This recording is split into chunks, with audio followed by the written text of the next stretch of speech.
Well, it's getting close to Halloween, and I figured I'd set the right mood with the subjects that we're, that I'm getting into. It's been a while since I've made a video finishing up with this book by Manly Palmer Hall. And I do play music that, to me anyways, relates to the subject matter, and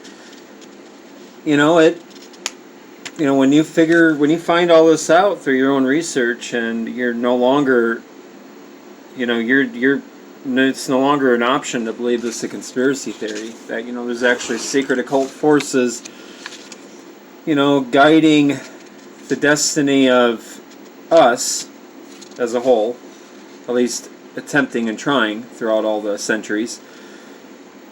It really is kind of it's scarier than a horror movie. So the music I chose, obviously the Halloween 1978 theme, part of it. I'll see what happens. I only played a part of that theme, but I didn't want it to get this video taken down or blocked for copyright. But anyways, there's obviously a lot that's been going on with, before I start, on vaccine mandates, just the never-ending continuing agenda of, bringing in their New World Order, bringing in their tyranny.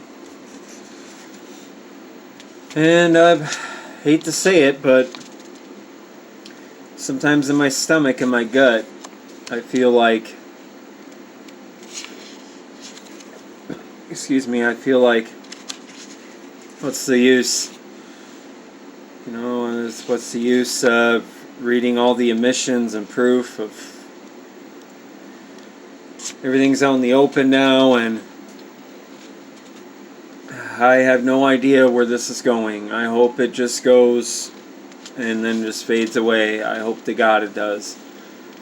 But the way things are looking, I'm having more of a time believing that this just might be it. This might be their, to quote the Rosicrucian order in Pennsylvania, this just might be the start and the beginning of their great separation. That'll be the cleansing, as they call it, to usher in their golden age, the New World Order. Just might be, or it just might be another psyop, and they're just gradually going to do it over time, over another generation or so. I hope so. But I also did some videos past on the Lucis Trust with Alice Bailey, stating where she suggested that pretty much the deadline, I believe she was saying the deadline was 2025. We'll see where that goes. Or it just might have been just New Age mumbo jumbo bullshit. I don't know. But yeah, it's scarier than a horror movie. But while we're having these vaccine mandates shoved down our throat, there is a lot of people, thank God, that are standing up and are saying no. So we'll see where this goes. I hope it doesn't go as dark as I sometimes fear. But anyways, this is page 81 of Orders of the Quest, and the continuing reading and researching of, for the most part, who a lot of the entities and groups are that's behind the trouble going on today, through the publications and documents and books, through their own words. So, and also to gain a little bit of the history and understanding of these secret societies. And this is concerning the Holy Grail. The Grail legends constitute a considerable body of mystical tradition. Although the accounts reveal certain common elements, The details indicate that a central theme was enlarged and embellished over an extended period of time. The Grail cycle, as it has descended to us, originated among the troubadours, the jongleurs, and the jesters. In England, the Grail quest became the central object of the Knights of the Round Table. The Arthurian cycle, in turn, inspired the rituals of the Garter. It's the Order of the Garter. This noble order certainly belongs among esoteric fraternities and leagues of chivalry, which perpetuated the secret doctrine of antiquity. Manly P. Hall, in this book, identified the secret doctrine as humanism. Elias Ashmole wrote an extensive history of the Garter and was himself an officer of the order. Referring to St. George, the patron of the Garter Knights, Elias Ashmole wrote, quote, "It is recorded that King Arthur paid St. George, whose red cross is the badge of the Garter, the most particular honors, for he advanced his effigy in one of his banners, which was about 200 years after his martyrdom, and very early for a country so remote from Cappadocia to have him in reverence and esteem," unquote. The reference to Cappadocia links the legend of St. George with the genealogy of the Grail kings, for the Cenoboridan originated in this region. The St. George of the Garter is certainly the Parsus of Greek mythology, who rescued the virgin Andromeda from a sea monster. Although the dragon episode is emphasized by Jacques Bus de Voragine in the Golden Legend, the actual life of the saint is so obscure and uncertain that he is listed among those reverenced persons whose acts are known only to God. He seems to have been martyred in Palestine, and there is some evidence the two men of the same name have been involved in the popular tradition. So great was the skill of the medieval storytellers and poets that their narratives have come to be accepted as fragments of a sober history. Several ancient communities claimed, for example, to possess the Holy Grail. It was supposed to have been in the keeping of the Patriarch of Jerusalem in the 13th century, and the Christians of Constantinople at about the same time claimed that it was in their keeping. In the cathedral at Genoa, a green dish or vessel is preserved, which according to the medieval Genoese was the sacred cup. The vase or basin, which once contained the royal blood, sangreal, was supposed to have been carved from a gigantic emerald, which had once been the crest jewel of Lucifer. This glorious stone was struck from the helmet of the Prince of the Archangels by the sword of Saint Michael, the champion of heaven, during the conflict which followed the revolt of the angels.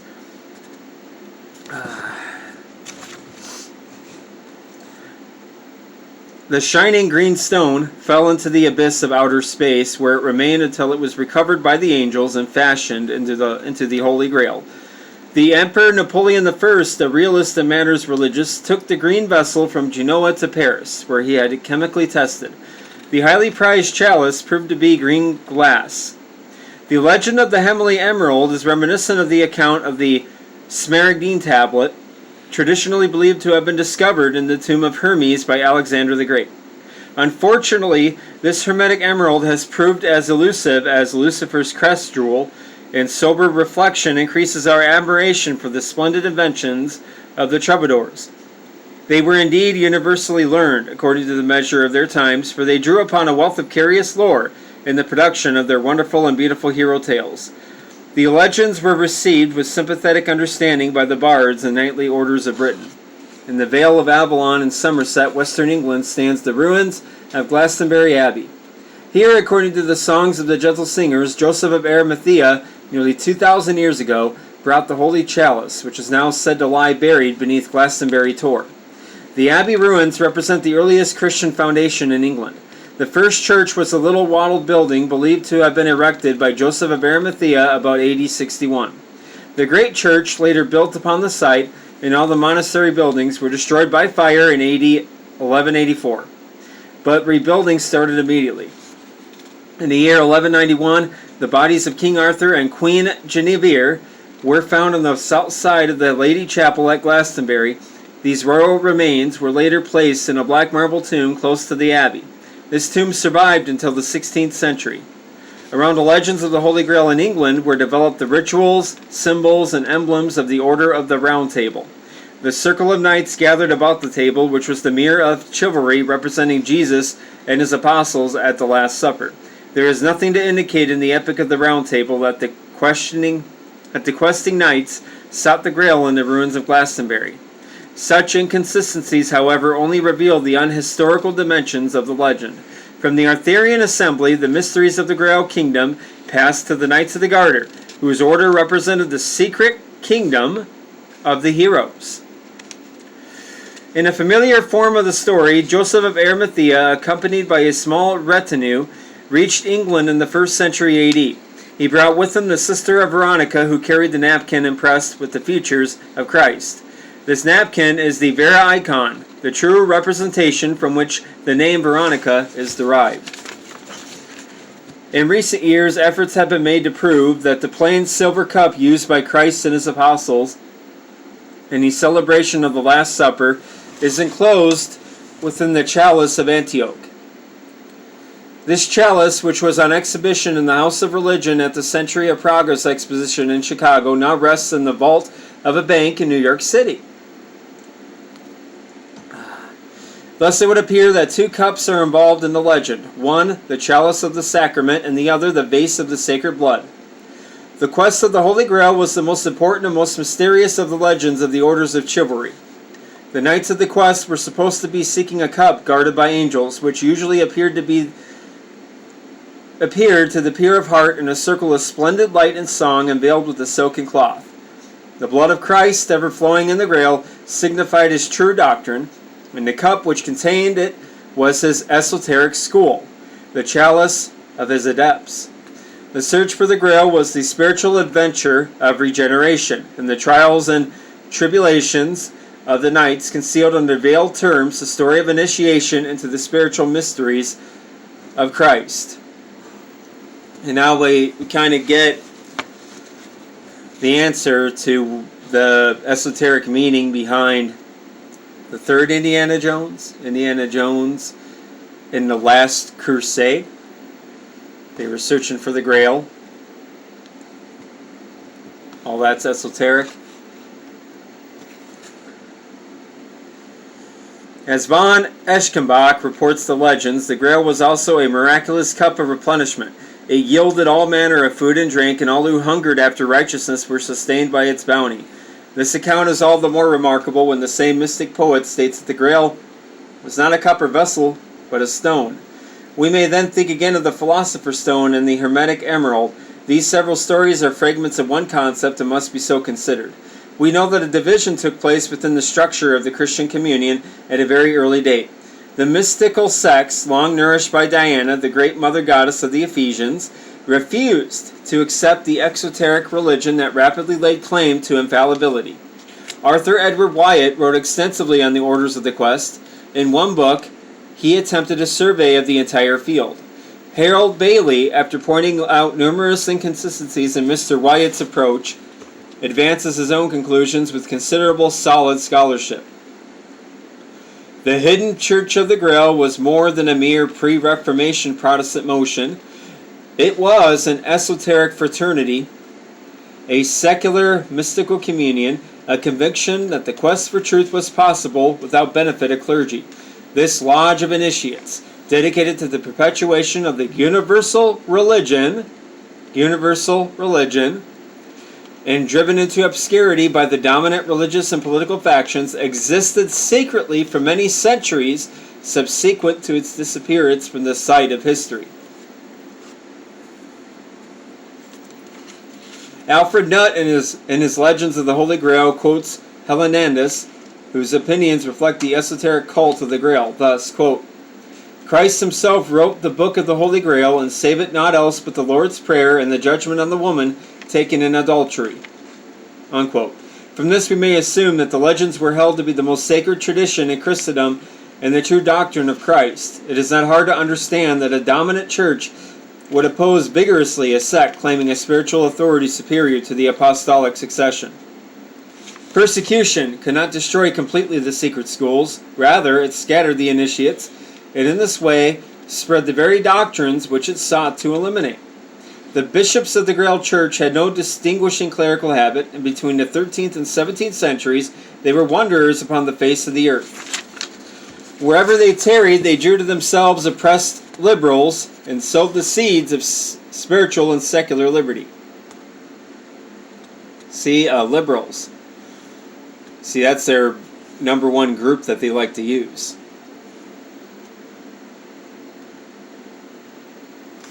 It's pretty pathetic these days when you think about it. The liberals today are the biggest tyrants you'll ever run into.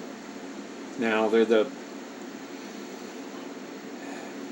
But anyways... After the decline of chivalry, the initiates of the Grail Church made use of the guilds and the trade unions to disseminate their convictions. As times became more liberal, these survivors of an ancient faith found poetry, drama, literature, and music excellent means for spreading the gospel of an ideal human state.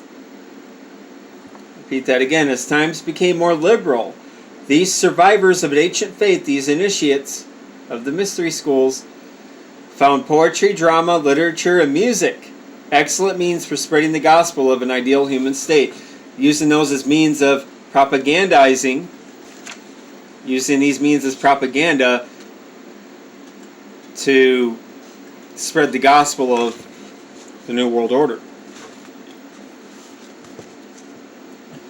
the one world socialist government.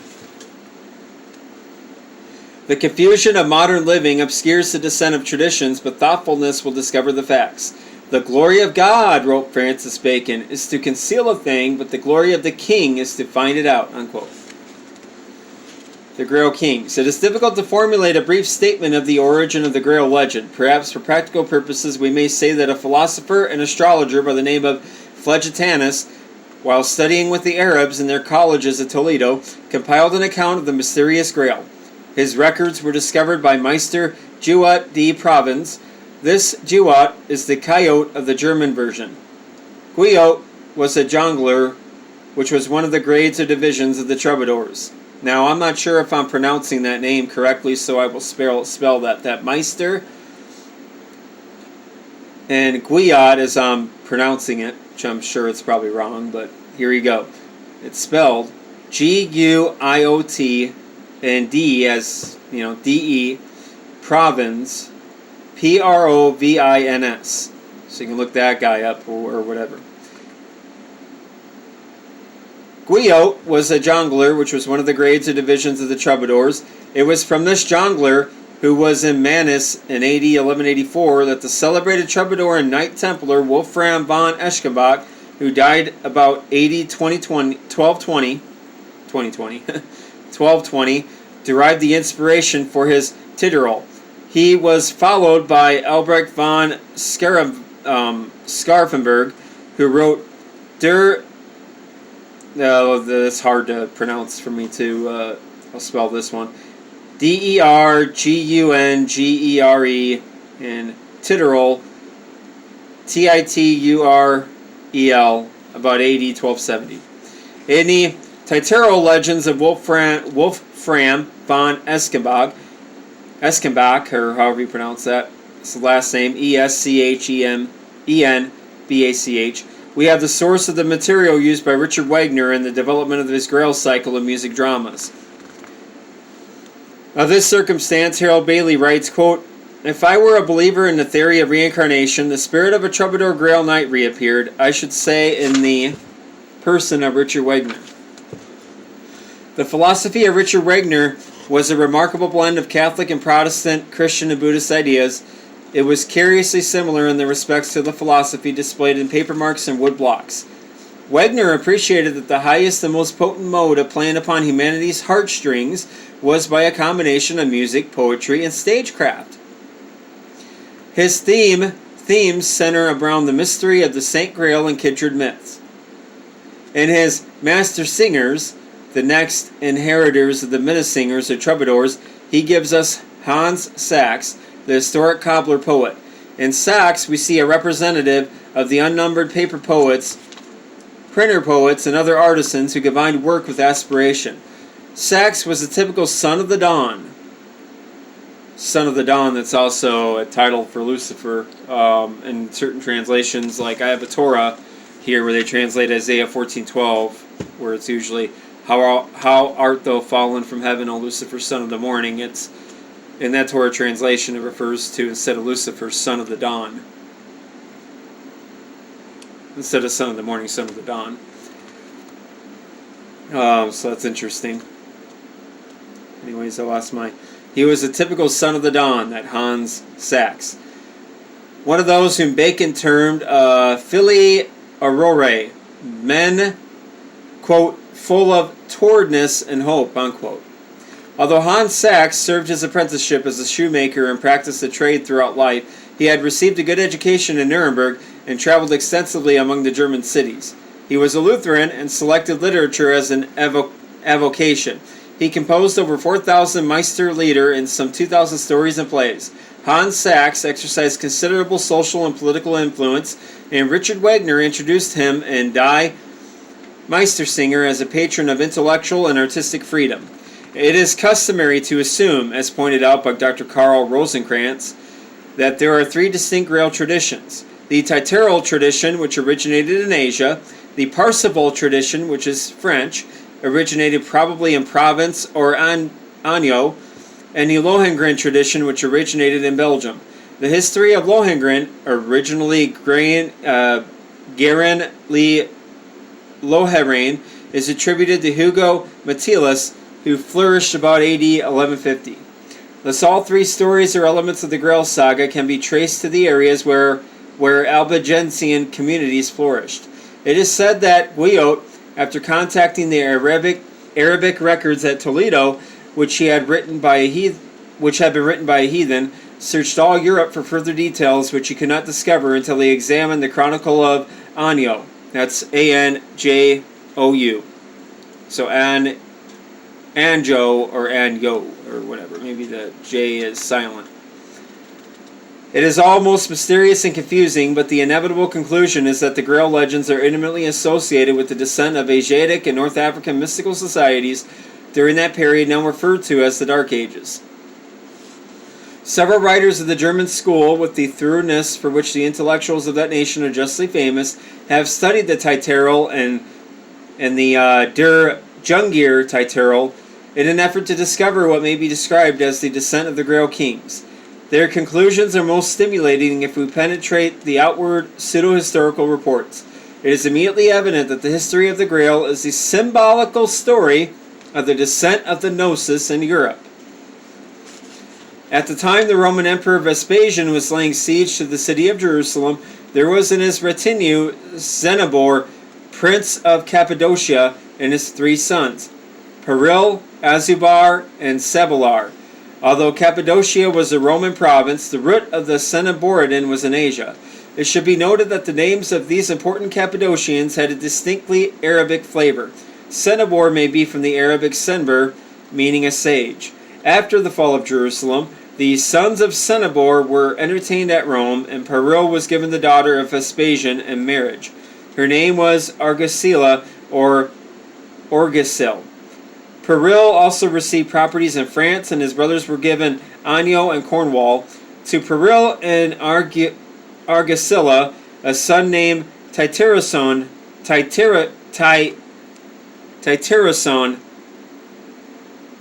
think that's right, Titerason, spelled Titursone, was born, and he is referred to as the stem of the Grail race. Peril was poisoned when attempting to reform his people. So, let's see how many pages I got here. Okay. And Titerason became king. He married Elizabeth of Aragonia, and their son was Titeral, the first of the Grail kings. Titeral, with the aid of the peoples of Provencal, Arles, and Lotharingia, that's Lotharingia, conquered the heathen nations of Auvergne and Navarre, and had many wonderful adventures in the service of the true faith.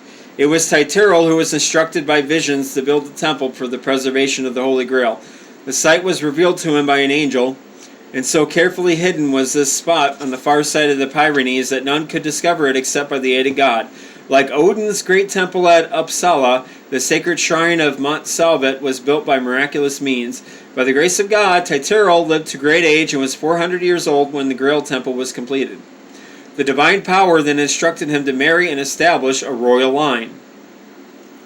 The wife chosen for him was a holy maiden by name Richund, whose father was the king of a Spanish province. There were 2 children. The son, Fraimutil, became the second Grail king, and he in turn had 5 children, the eldest being Amfortas, who succeeded his father in the royal line. Among the children also was a daughter, Herzeloid, the sorrowing heart, who was the mother of Parsifal. There was another daughter, Euripans, who is referred to in the legend as the mother of Prester John. Finally, Teiturl, having reached the age of nearly 500 years old, died in India, having warned both his son and his grandson that their lives would be filled with suffering because they had not conquered their human frailties. Parsifal was king of the Grail for 10 years, and after the death of his son, Lohengrin, who was murdered, he also returned to Asia. It is important to note that although the Wagnerian mystery dramas imply that the Grail legend belonged in the age of chivalry, the only available date in the earlier forms of the tradition is that of the death of Lohengrin, which took place approximately 500 years after the birth of Christ. An excellent summary of this story is to be found in Traces of a Hidden Tradition in Masonry and Medieval Mysticism by Isobel Cooper Oakley. In order to develop the Asiatic phase of the story, it would be necessary to examine the records of the Nestorian Christians. This requires a complete program to estimate the degree that Nestorianism and Manichaeism mingled their streams with those of Indian Buddhism. While at first thought it seems remarkable that a troubadour like Wolfram von Eschenbach should associate the Grail legend with Inner Asia, the circumstance is not so strange as might appear. Christian missionaries of the Syrian Church are believed to have reached China as early as the 3rd century AD. John Kesson of the British Museum, in defining what he calls the second epoch in the history of Christianity in China, writes, quote, "We approach the period when the Nestorian, or rather the Chaldean or Syrian Christians, as they call themselves, spread so rapidly, planting Christianity in the heart of Asia, carrying it to the remotest east, and giving rise to the belief that they entered the provinces of China early in the 7th century." Unquote. Pope Nicholas IV in 1289 sent a Catholic mission under John of Mount Corvin to the court of the great Mongol Empire, Kublai Khan. The Ka clan was a sincere and studious Buddhist patron of learning, and most tolerant and considerate of the Mohammedan and Christian subjects within his domains. In a letter, Father John of Mount Corvin, writing from the court of Kublai Khan, makes the following rather significant statement, quote, "A certain king of these regions, George, of the sect of the Nestorians, who belonged to the family of the great king who was called Prester John, attached himself to me the first year that I was here, and after he had been convinced by me of the truth of the Catholic faith, was received of the ordinance minors, and stood by me in royal vestments while I said Mass." Unquote. In 1338, a delegation of 16 persons sent by the Emperor of China arrived at the court of the Pope, who was then enthroned at Avignon. The Emperor asked for the papal benediction and further requested that the commission be allowed to bring us back horses and other rarities of the West. Thus, although the Christian nations were comparatively uninformed about the beliefs of Asia, many Eastern sovereigns and princes possessed considerable information, even at an early time, about the life of Jesus and the rituals of Catholicism. It would seem most unlikely that the Franciscan father, John of Mount Corvin, manufactured the story of the Eastern king who was descended from the family of Prester John. And I think I'm going to here put this up for now and make a second video, part 2 of this. I can only do so much on here. So, yeah, so that's it. And, you know, one of the things that kind of sucks lately is that I do this. It does take a lot out of me sometimes to read all this and to, you know, share this information, and especially sometimes if I feel like I only get like a few views. My main channel, you know, it's got more views, so for some reason this backup channel really is little to nothing. So I don't know if there's even anybody watching. Sometimes maybe the views that I got on my other videos is a combination of me checking on my videos and just people who might look for a couple minutes and tune off, because a lot of people don't like the just the reading and having to hear and listen. Some people want entertainment and excitement, and I get it. This is the best that I can do and contribute to the truth, and people should be interested in just the truth and not interested in being entertained, because it's not about being entertained or being entertaining. It's about sharing stuff that can be proved and dispelling the myth by the establishment, which mostly is run by these people, or people that are in cahoots with these people, that this is all just conspiracy theory. It's not true. That their secret societies are behind, the quest for world government. It's all documented, and that's the purpose of these videos, and my purpose is to entertain. So this is the best that I can do, and I apologize if it comes off as boring sometimes. But, I have had some positive feedback too as well by quite a few people. So I guess whatever happens with this video, if I get no views, if I get views, at least I tried, and at least I contribute to my best, to my ability, the truth. And that's what matters. Take care.